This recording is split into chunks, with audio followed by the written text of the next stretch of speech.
तो हेलो दोस्तों, स्वागत है तुम लोग का एक और नई वीडियो के अंदर। और लिटरली मैं सही बता रहा हूँ, मेरे पास आज किस वीडियो के लिए कुछ भी टॉपिक नहीं था। बट भाई मेरी किस्मत इतनी अच्छी थी कि मैंने 3 दिन पहले ही भाई ये किताब चालू की थी। इसका नाम था कसब। और दिखने में ये इतनी मोटी किताब है, मैंने सोचा था इसको पढ़ने में मुझे ऑलमोस्ट 1 महीना लग जाएगा, और इस किताब को मैंने 3 दिनों के अंदर ही खत्म कर दिया। और मेरे पास एक न्यू टॉपिक आ चुका है, यानी कि इस बुक का रिव्यू। तो आज भाई इसी बुक का रिव्यू करेंगे और तुम लोग को बताऊंगा कि इस बुक को तुम लोग को पढ़ना चाहिए कि नहीं पढ़ना चाहिए, मेरा क्या एक्सपीरियंस था वगैरह वगैरह। तो चलो बिना टाइम वेस्ट के वीडियो स्टार्ट करते हैं, जिसका नाम कसब है। इसको पढ़ने से पहले मैंने 3-4 लोगों का रिव्यू देखा, और जिस चैनल पे मैंने इस बुक का रिव्यू देखा, मतलब हर कोई इस किताब को नंबर 1 कैटेगरी पे रख रहा था। और आप लोग की जानकारी के लिए बताता हूँ, ये मतलब कि लव स्टोरी है, तो लोग मतलब लव स्टोरी के जॉनर में इस किताब को नंबर 1 पे रख रहे थे। और जब 1 बार हो गया, 2 बार हो गया, 3 बार हो गया, मतलब जितने भी यूट्यूबर थे हर कोई इस किताब को नंबर 1 पे रैंक कर रहा है। तो भाई मैं पता नहीं, मैं एक्साइटेड हो गया। मैंने कहा ऐसा क्या है भाई इस किताब के अंदर कि भाई जिसे देखो हर यूट्यूबर इस किताब को नंबर 1 पे रैंक कर रहा है। तो यही सोचकर मैंने इस किताब को मंगा लिया। ये किताब मेरे पास लगभग 1-1.5 महीने पहले आ चुकी थी, मैंने मंगवाई थी। बट मैं इस किताब के पढ़ने के चक्कर में इसको नहीं खत्म कर पा रहा था।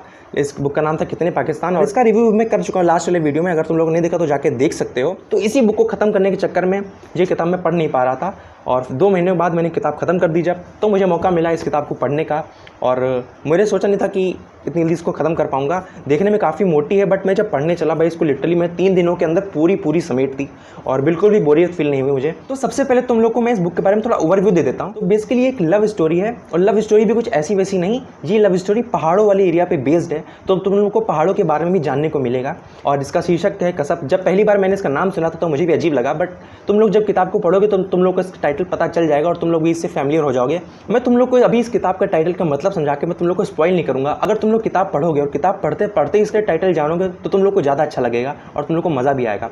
अगर तुम लोग मुझसे पूछोगे कि ये किताब पढ़ने के बाद मेरा क्या एक्सपीरियंस रहा, मैं इसको कितना रेटिंग दूंगा, तो मैं इसको 3.75 आउट ऑफ 5 की रेटिंग दूंगा। मैं इस किताब को ये रेटिंग क्यों दे रहा हूँ ये जानने के लिए सबसे पहले मैं तुम लोग को इस किताब कुछ अच्छी बातें बताता हूँ, फिर कुछ इस किताब के बारे में नेगेटिव पॉइंट्स बताऊंगा जो मुझे फील हुए। फिर उन दोनों पॉइंट्स को बताने के बाद मैं तुम लोग को समराइज करूंगा कि मैंने ये पॉइंट्स क्यों दिए। तो सबसे पहले मैं उन पॉइंट्स के बारे में बात करना चाहूँगा जो इस किताब के बारे में सही में अच्छे हैं।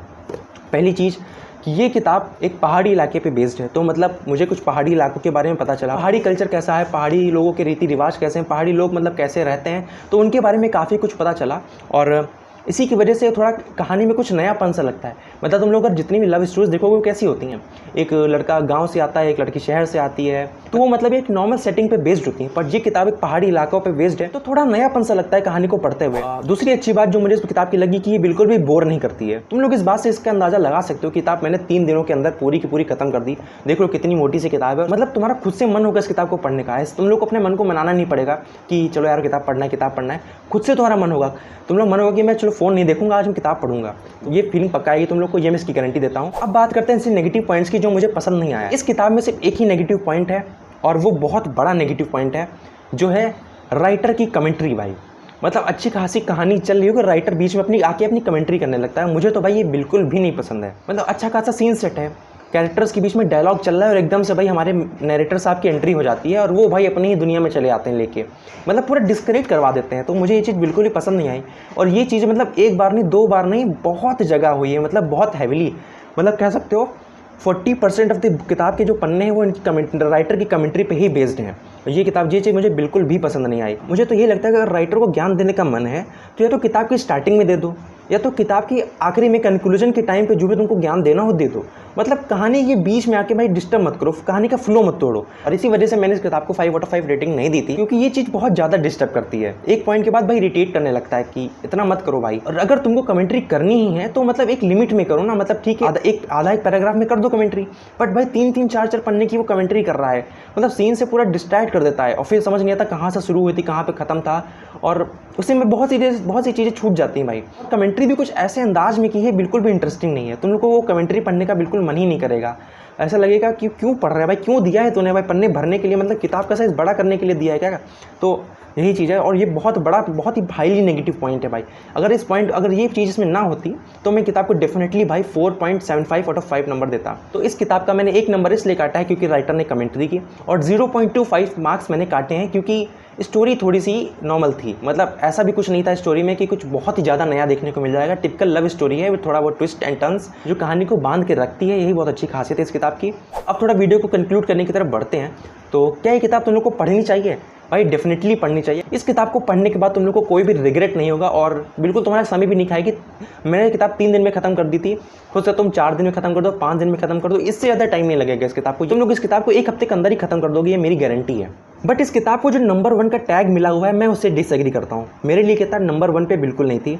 मतलब अच्छी बहुत अच्छी है। मतलब मैंने जितने भी लोगों को देखा वो सब इस किताब को नंबर 1 पे रखते हैं, बट वो इनका पॉइंट ऑफ व्यू हो सकता है, उनको अच्छी लगी होगी। बट अगर तुम लोग मुझसे पूछोगे तो ये किताब मेरे लिए नंबर 1 पे नहीं आती है। मेरे लिए किताब एक अब एवरेज बुक थी जिसको पढ़ के मुझे अच्छा लगा, बट मैं इसको नंबर 1 पे कतई नहीं रखूँगा। इससे बेहतर किताबें और होंगी, मैं ढूंढूंगा, अगर मुझे मिली तो मैं तुम लोग को रिकमेंड भी करूँगा। बट मेरे लिए तो किताब नंबर 1 पे बिल्कुल नहीं आती है। तो मतलब वही एक्सपेक्ट करके चलना। अगर तुम लोग ये सोच के चलोगे कि नंबर 1 किताब है और बिल्कुल ही कुछ नया देखने को मिलेगा, तो बिल्कुल नहीं। अगर एक्सपेक्टेशन मीडियम रख के चलोगे तो किताब तुम लोग को बहुत ज़्यादा एंटरटेन करेगी। बट डेफिनेटली तुम लोग को ये किताब ट्राई जरूर करनी चाहिए, रिग्रेट नहीं करोगे इस किताब को पढ़ने के बाद, ये मेरी गारंटी है। तो आज के इस वीडियो के लिए इतना ही। आई होप तुम लोग को वीडियो पसंद आई हो। अगर कोई फीडबैक देना हो तो कमेंट सेक्शन खुला हुआ है, आप आकर अपना फीडबैक दे सकते हैं। और मैं तुम लोग को बता दूं, मैं कोई प्रोफेशनली बुक रिव्यूअर नहीं हूँ। मैं चैनल पर सिर्फ बुक रिव्यू ही नहीं करता हूँ, तो मैं इस चैनल पर सब कुछ करता हूँ। वो तो मैं जो कर रहा हूँ तो डेली लाइफ में वो तुम लोगों से शेयर करता हूँ। आजकल मैं किताबें पढ़ रहा था तो मैं किताबों के ऊपर वीडियो बना रहा हूँ, कल कुछ और करूँगा तो उस पर वीडियो बनेगी। तो ये मत सोचना कि ये चैनल सिर्फ बुक रिव्यू पे ही बेस्ड है। बस यही बताना था तुम लोग को। मैं मिलूंगा तुम लोगों से किसी और नए वीडियो में किसी और नए टॉपिक के साथ। तब तक के लिए गुड बाय।